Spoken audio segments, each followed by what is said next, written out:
Are you the kind of man that struggles to do the right thing when it comes to helping out around the home? You are not alone. There are many other men who just laze around, expecting everything to be done for them.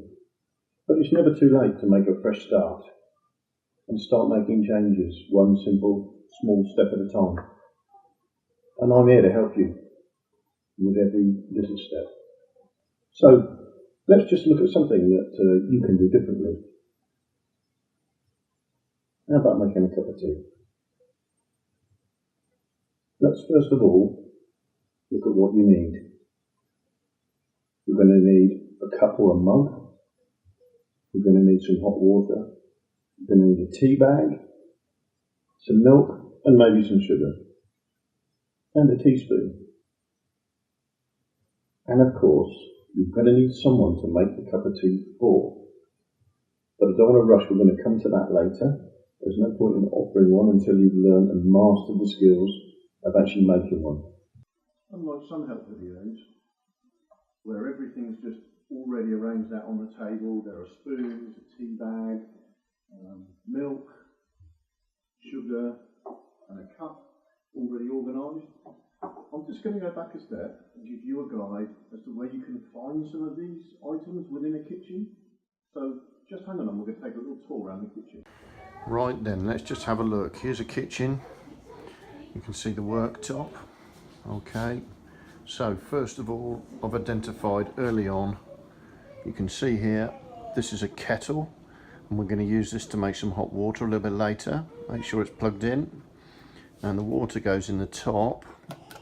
There you go, pops open like so, and you can put some water in there from the tap. That's the tap, and we can go and we can fill that up.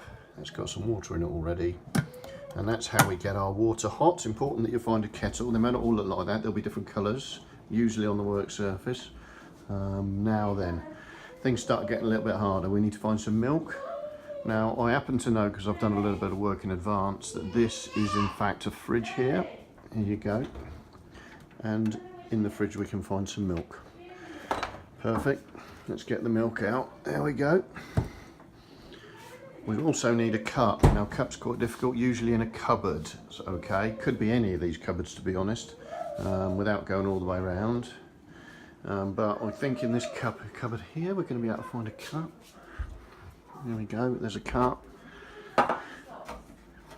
And now, for those more astute amongst you, they've made it easy in here. This particular kitchen, you'll notice there's a pot with tea, a pot with coffee, and a pot with sugar already right by the kettle. Might always be this easy, but it's just looking good so far. The only thing we now need is a spoon, because we need to mix up the hot water, the milk and the tea. So I happen quite often you'll find teaspoons in little drawers, usually just underneath the work surface. In this case there's only one. Let's have a little look, see if it's our lucky day. Here we go. Yeah, look at that. This is all called cutlery, and you can use this for eating food but also for making things. So we're going to get a little spoon out. There's a little teaspoon. Perfect. Now we've got everything we need for making the cup of tea.